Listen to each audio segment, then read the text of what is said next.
Hi folks, how you doing? It's James, JT at the movies. I hope you're all keeping well. It's nice to be back for another video. Today I'm going to be doing a movie review for you. I've just got home from the cinema. We've been out with the family, my sister, my girlfriend and the cousins, and we've been to see Scream, the latest entry in the Scream franchise that's come out in January 2022. Do you know what, folks? I am going to say straight off the bat, I absolutely loved this film. I had a great time with it.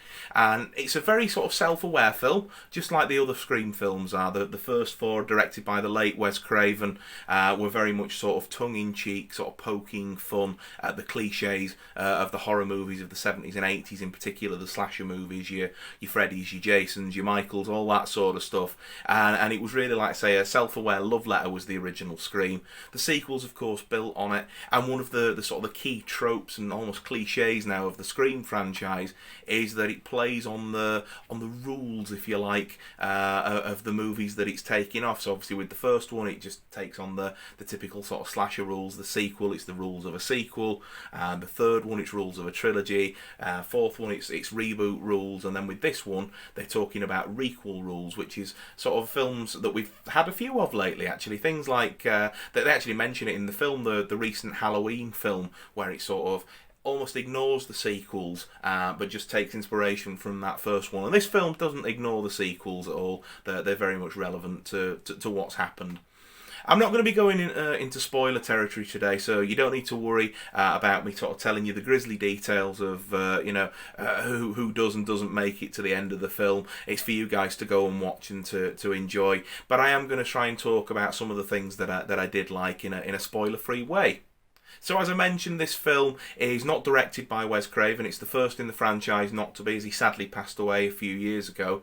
But it's directed by Matt Bertinelli-Olpin and Tyler Gillette. And I think that these two lads have done a really cracking job of sort of keeping the aesthetic, keeping the tone, and keeping the whole feel of the Scream franchise sort of in continuity and sort of alive with the original films. I really did like the way that they've been respectful to the source material. Is the only way that I can really sort of explain it. Like a lot of times when you get given sort of a piece of IP, or a new director on the scene gets given the reins to an existing franchise, they'll try and do something really out there and sort of maybe a bit sort of bit risky.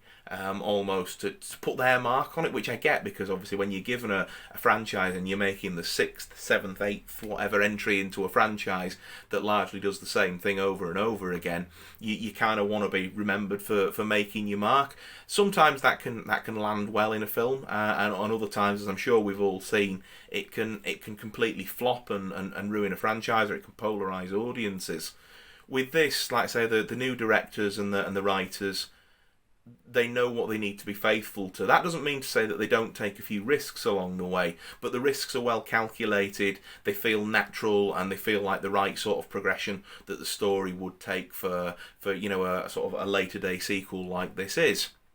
The cast are really good as well, and the sort of the legacy characters, as they're even self-aware referred to in this film, of Courtney Cox, Neve Campbell, and David Arquette, all work really well in this film, and they blend really well together with the new cast of characters. One of the things that I did like about this film is that it's not really Sidney Prescott's story. Of course, she's in the story, and if you've seen the trailers, you'll know that she's in the poster there that's on the screen behind me. She plays a role in this film, but this is the story of two sisters played by Jenna Ortega and Melissa Barrera, and they play Sam and Tara, and they've got their own backstory, and they've got their sort of bit of family drama going on that makes them sort of interesting and compelling leads to the story. And then there's the usual group of friends, and there's the sort of the Randy substitute, and then there's the characters where you're sort of thinking, right, okay, well he's the brains, and he's maybe a bit of a jock, and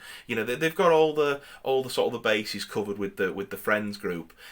And again, they sort of mention how in the original Killings that there was Billy, there was Stu, and they sort of go through the friends group, and when they bring in the original characters of Dewey Gale and Sid along the way, the sort of it's all self-aware, and I really like that was sort of something that they did.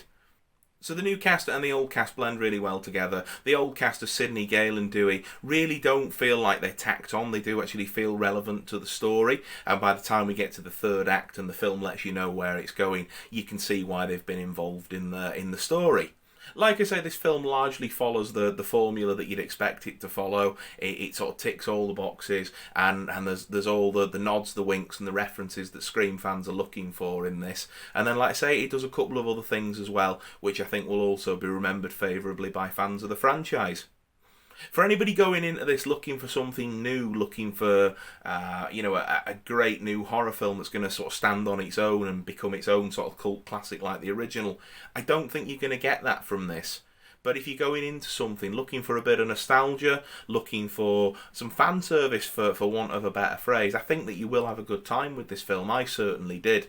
Like I say, it ticks all the sort of boxes, and plays it sort of fairly by the numbers, with a few twists and turns here along the way to shake it up. And I think with a film of this type, where it is sort of playing on the cliches and sort of being self-aware, I think that was the right thing to do. And like I mentioned earlier, I'm really, really grateful that the writers and the new directors decided to sort of tastefully pay homage to the original series created by Wes Craven and Kevin Williamson. So as you've probably guessed, folks, from my short and spoiler-free thoughts, I really enjoyed this film. It delivered on exactly what I feel a Scream film should be, and I really would recommend seeing it. Is it a bold, new, innovative horror film like some of the films we've had of the last 10 years, your likes of Hereditary or Get Out or things like that, maybe even Midsommar? No, it's not along those lines, and I really don't think, like I say, it's going to go down as any sort of new cult classic. But is it a worthy entry and a relevant and valid entry into an existing great franchise such as Scream? Yeah, I think it is. I really would recommend seeing this film, and I think that I would give it a 7 out of 10.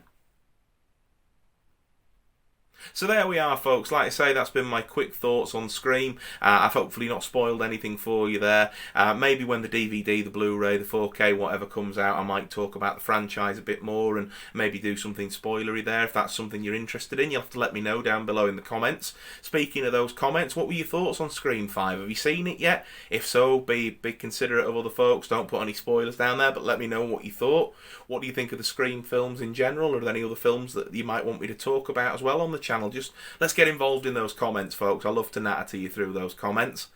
If you are new to me with this video and you're not already subscribed, please think about subscribing to the channel. Of course, I'd love to have you stick around for longer. It helps the channel to grow, and I'd love to get to know you more over more videos. And don't forget to drop a thumbs up as well if you do subscribe, or even if you're already subscribed as well, because of course it lets me and YouTube know that these are the sort of videos you want to see. Above all else, folks, as I always say and will continue to say, take care of yourselves, and I look forward to seeing you again really soon for the next video. Bye for now.